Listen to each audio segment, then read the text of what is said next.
नमस्कार, जय हिंद, जय भारत, जय भीम।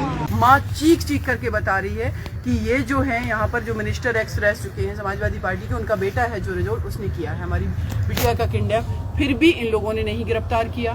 फिर ये माँ भटकती रही, यहाँ पर जो सीओ हैं उनके पास आती रही, सीओ साहब इनको भगाते रहे। तो अभी तक सीओ का क्यों सस्पेंशन नहीं हुआ, ये क्वेश्चन इनकी माँ का भी कहना है। और ये अभी एसपी साहब से बात करके आई, मैं इनके साथ थी। तो सीओ का भी सस्पेंशन हमें चाहिए, पहली बात। दूसरा, जो आपने सस्पेंड किया है लोगों को, उस चीज़ को पुलिस प्रशासन है, यहाँ के जो एसपी साहब हैं, वो आकर के मीडिया को एक प्रेस रिलीज करके उनको बताएं कि हमने अभी तक क्या क्या कार्रवाई की। ये जिम्मेदारी है आपकी, क्योंकि पुलिस की सबसे बड़ी नेग्लिजेंसी इस केस में दिख रही है शुरुआत से।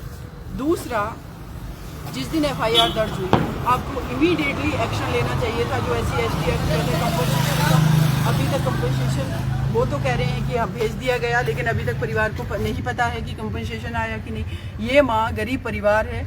ये कांसीराम जो आवास योजना है उसके अंतर्गत ये लोग रहते हैं। अभी मैं देख करके आई हूँ, नालियाँ बह रही हैं। मतलब कैसे ये लोगों को रहने के लिए हमारे देश ने, सरकार ने मजबूर कर रखा है। गंदगी फैली हुई है, नालियाँ बह रही हैं, इस कंडीशन में रह रहे हैं लोग।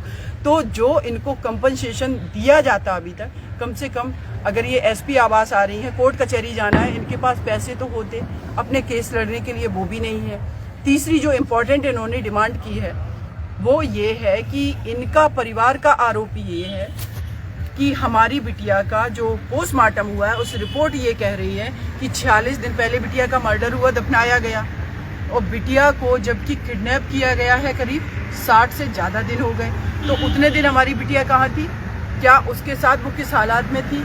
क्या उसको मारा नहीं गया होगा? क्या उसके साथ रेप नहीं किया होगा?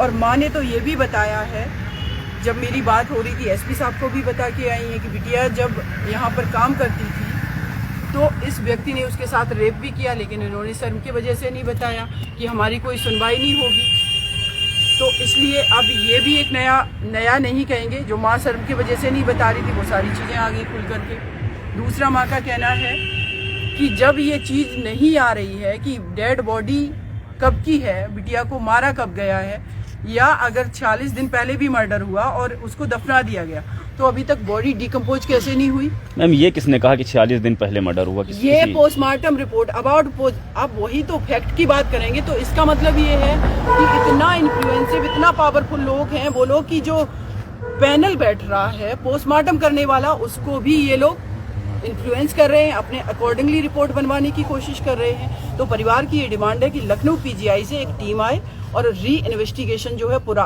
दोबारा से पोस्टमार्टम इसका किया जाए। परिवार के पास में सुविधाएं नहीं है कि कैसे करके इनका आगे ये मुकदमा लड़ेंगे, सारी चीज़ वो इनको फैसिलिटी दी जाए, अन्य धाराएं बढ़ाई जाए।